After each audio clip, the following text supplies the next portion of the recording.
Mag-a day in my life muna tayo. Charot, dahil day off ko kahapon, nakatulog ako ng gabi, pero nagising din ako ng mga alas 3. Yung katawan ko kasi nasanay na talaga sa pagpupuyat. Kasi yung trabaho ko is panggabi. So, ang tulog ko, umaga na. Baliktad na. Maglalaba pala muna ako kasi yan talaga ang iniisip ko pa kahapon na sabi ko nga maglaba ako sa day off ko pero hindi ko ninagawa kasi gusto ko na talagang matulog kahapon. So, tinapos ko na muna yan at magsasampay muna ako. Pala yung nabili kong artificial plant, pero i-flex ko na lang yan sa susunod. Ang ganda niya, 'di ba? Parang totoo. At dahil may naglako ng biko, bumili din ako kasi na-miss ko 'to. Mainit-init pa. So magsasampay muna ako pagkatapos kong labhan yung mga damit ko.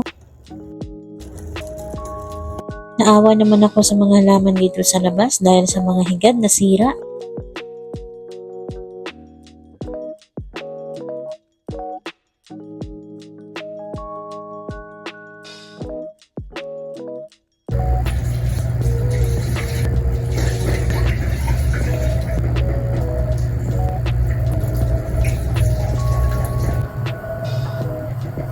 So, magluluto muna ako ng tinolang manok na walang lemongrass or tanglad dahil naubusan na. Ubus na yung mga tanim ko sa labas. Actually, hindi dito sa may-ari.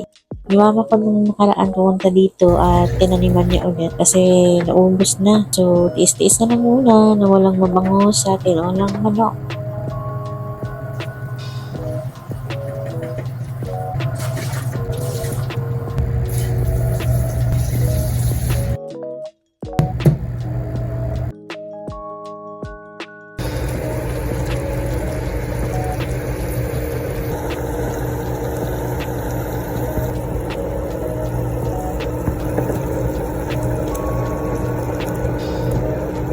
Pinuksan ko din pala yung pinadala sa akin ng seller.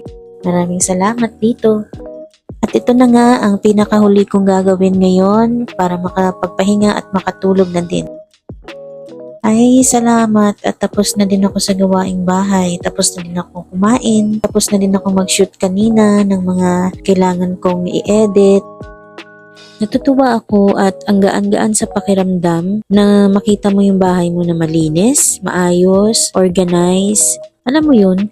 Tapos syempre, tapos na ako sa gawaing bahay ngayong araw. Kaya sobrang tuwa ko. Natutuwa din ako kasi ang laki ng pagbabago din sa sarili ko. Alam niyo ba dati sobrang tamad ko din mag-ayos-ayos. Hindi ako mahilig sa mga ganito. Pero dahil sa TikTok, dahil sa mga influence ng ibang momshi or ng ibang mga dito, mga kababaihan, mga vlogger na nag-aayos-ayos sa bahay, mga buting-ting, 'di ba? Kaya ito, ang laking pagbabago sa sarili ko. Parang bigla na lang nagkaganito. Alam mo 'yun, nagka-interest ako sa mga pag-aayos-ayos, makeover, ganon. Ako lang ang nagpintura diyan, ako lang mag-isa. Bali tulungan na lang ako ni mama sa mga ibang gagawin pero yung pagpintura ako lang talaga. Kaya alam na alam ko yung hirap. Hindi madali ang pagpintura as in. Pero tuwang-tuwa ako sa resulta kasi nga natapos ko siya. Bali sa kwarto na lang yung kulang. Anyway guys, maraming salamat sa panonood. Good night!